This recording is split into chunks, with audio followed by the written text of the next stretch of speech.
स्वामी परमात्मानंद जी महाराज, गुरुदेव आपके चरणों में महाराज जी, आपकी कृपा से हम बेसहारा गौ माता की सेवा करवाते हैं और श्री रामायण जी एवं श्रीमद् भगवत गीता जी के अखंड पाठ करवाते हैं। महाराज जी, हम आपके श्रीमुख से गौ माता जी की महात्मा और उनकी सेवा का हमें फल बताइए, जिससे उत्साह बने। कई बार गौ माता के विषय में भी चर्चा हुई है।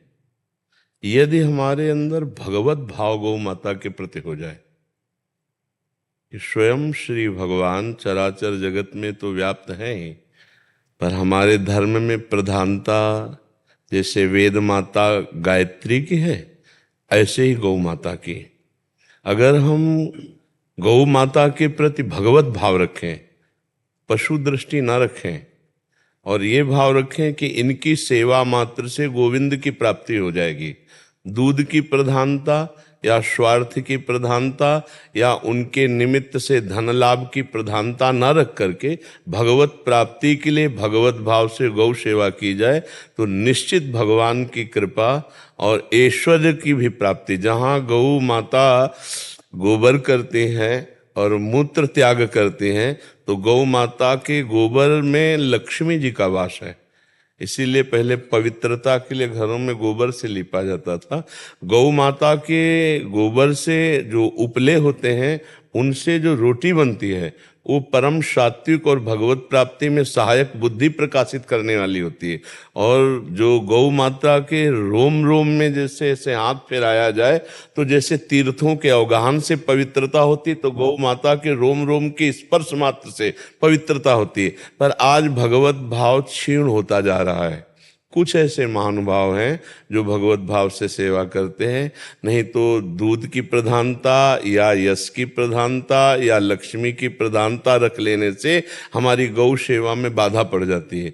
जो गौ सेवा, जैसे वयोवृद्ध गौ है, दूध देने योग्य नहीं है, बीमार हैं, या जिनका कोई पालन नहीं करता है, जैसे आज बैल की अव्यवस्था है, क्योंकि बैलों उसके द्वारा अब खेती जोती नहीं जाती, तो ट्रैक्टरों का प्रयोग हो रहा है, तो बैलों की जो अव्यवस्था हो रही है, तो गौ सेवा के अंतर्गत हम दूध ना देने वाली गाय, वयोवृद्ध गाय, बीमार गाय और बैल आदि की जो सेवा भगवत भावना से की जाए, तो निश्चित लोक परलोक सब सुधर जाए, निश्चित भगवत प्राप्ति हो जाए। और हमारी प्रार्थना है कि हर एक गृहस्थ को अपनी आय से 1 रुपया ही निकालकर प्रतिदिन यदि हम रखें, तो 30 रुपये का हम एक दिन अगर गाय को चारा एक गाय को दे दें, तो हम अपने धर्म का पोषण करने वाले बन जाएं। इस हिसाब से अगर हमारी आय अधिक है, तो हम अधिक रुपया 10 रुपया रोज निकाल करके रखें, 100 रुपया रोज निकाल करके रखें, क्या घाटा चला जाएगा। और वो हम जहाँ उचित गौ सेवा हो रही है, वहाँ अगर हम पहुँचाएं, तो बहुत से ऐसी गौएं जिनका बहुत तरह से दुख हो रहा है, जैसे गौएं छोड़ दी गई तो प्लास्टिक खा रही हैं। एक दृश्य हमने देखा कि एक गौ का ऑपरेशन किया गया, तो उसके पेट से एक बोरा भर प्लास्टिक निकली। अब उनको भोजन नहीं मिलता, तो इधर उधर पड़ी हुई प्लास्टिक, अगर वो गौशाले में सुरक्षित है, सेवा और चारा पा रही हैं, तो हमारे धर्म का पोषण हो रहा है। गौ हमारे सनातन धर्म में परम पूज्य स्थान माता का प्राप्त किए हुए, जैसे वेदत्रयी गायत्री माता, ऐसे गौ माता। तो हमें लगता है कि सब गृहस्थ जन जो है कुछ न कुछ अर्थ अपना गौ सेवा के लिए अगर निकाल के रखें, और समीपस्थ जो गौ सेवा हो, जहाँ गौशाला आदि, वहाँ पहुँचा दें, या चारा खरीद कर स्वयं पहुँचा दें, तो गौ सेवा होने से हमारे धर्म की रक्षा होगी और हमारे भगवान प्रसन्न होंगे। जब पृथ्वी को पीड़ा पहुँची, तो गौ रूप धारण करके भगवान को पुकारा, तो भगवान का अवतार हो गया, और भगवान अवतार लेकर गोविंद रूप से गौओं की सेवा की। इसलिए हमें लगता है सबको गौ सेवा में सहयोग करना चाहिए। स्वयं पाल करके यदि सेवा करने की सामर्थ्य न हो, तो जहाँ गौ पालन हो रहा है, वहाँ अपना कुछ सहयोग पहुँचा देना चाहिए। हम भारतवासी कितनी मात्रा में हैं, अगर हम एक एक थोड़ा थोड़ा सहयोग करें ना, तो हमारी गौएं बहुत सुखी हो जाएं, बहुत आनंद हो जाए। और जहाँ गौ और धर्म संत जन ये सब फलीभूत होते ना, वो देश सुखी होता है।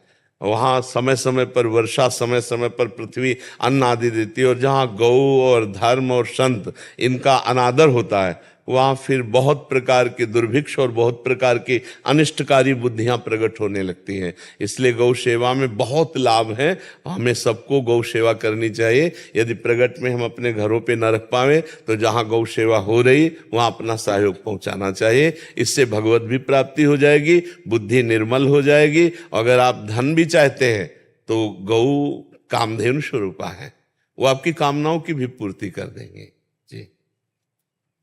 आपकी कृपा है महाराज, बेसहारा गौ माता की सेवा करवाते। हाँ बिल्कुल बिल्कुल बिल्कुल, ऐसा संत जनों से ही हो सकता है, क्योंकि प्रायः जो स्वार्थ बुद्धि रहित होते हैं वो ऐसी सेवा कर सकते हैं। नहीं तो ना ज्यादा तो अर्थ का लाभ और दूध का लाभ, नाना प्रकार की जो लाभ चेष्टाएं हैं, फिर उनमें जो बीमार गौएं हैं, जो दूध देने वाली नहीं, जो सांड हैं, जो बैल हैं, उनकी सेवा में फिर अरुचि हो जाती है यदि अर्थ लाभ की प्रधानता हो। ऐसे तो संत जन ही उदार चित्त वाले हैं जो स्वार्थ बुद्धि का त्याग कर गौ सेवा में भाव रखते हैं। आप बड़ी कृपा के दर्शन। तो गौ सेवा कैसे होगी? गौ सेवा भक्तजन कराते हैं हमारे जो सेवादार हैं। अच्छा है? ये प्रेरणा देते हैं जी ग्रामवासियों को नहीं। अच्छा, तो ग्रामवासी उनकी प्रेरणा से गौशाला बना देते हैं जी वहाँ। हाँ तो बहुत ये अच्छी बात है, ये तो और उत्तम बात है। तो जंगल में रहते हैं। हाँ ये बहुत उत्तम बात है। अर्थ का, कामिनी का और कीर्ति का, तीनों का त्याग करने पर ही भगवत प्राप्ति होती है। बहुत सुंदर। नहीं, हमें बहुत उत्साह है नए नए बच्चों को देखकर। हाँ और प्रेरणा करो हमारे समाज में भगवत प्राप्ति के मार्ग में अग्रसर हो। जैसे नौजवान बच्चे ना, ये तप और संयम से जब चलेंगे तो आगे चलकर हमारे भारत के लिए ये विभूतियां बनेंगे, ये जगत कल्याण करने वाले बनेंगे। इस अवस्था से जो चलते हैं ना ब्रह्मचर्य पालन करके, वो आखिरी तक अवश्य माया पर विजय प्राप्त कर लेते हैं। इसलिए चलो बहुत सुंदर, अच्छा लगा। माता जी बाबा जी की लगभग जी 50 गौशालाएं हैं जो इनके आशीर्वाद से चल रही हैं। हाँ बिल्कुल ठीक है। पंजाब और राजस्थान इनके अंदर है। तो उनमें मतलब गृहस्थ लोग उसके मुखिया होते हैं। हाँ जी महाराज। और वो अर्थ आदि लेकर उनकी सेवा करते हैं।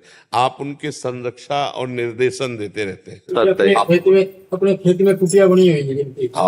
ये तो भिक्षावृत्ति से जीवन चलता है या मतलब भिक्षावृत्ति महाराज। जो गृहस्थ लोग भिक्षा दे दिए बना के, उसी को पा लिया? 7 घरों से या एक एक घरों से, एक घर से? जैसे महाराज वैष्णव है तो एक घर से भी ले लेते हैं जी। अच्छा। कोई वैष्णव काम है तो 5 घर से भी, 7 घर से। हाँ बहुत सुंदर, बहुत सुंदर। वैष्णव की खाते हैं महाराज। हाँ बिल्कुल, एक महीना जैसे इस गांव में रहेंगे जी, एक महीना दूर किसी और गांव में। बहुत सुंदर, बहुत खुद का कोई आश्रम नहीं है जी। सुंदर। हाँ बहुत सुंदर, बहुत सुंदर। ठीक है, चलो बच्चों बहुत अच्छा लगा। धन्यवाद, धन्यवाद।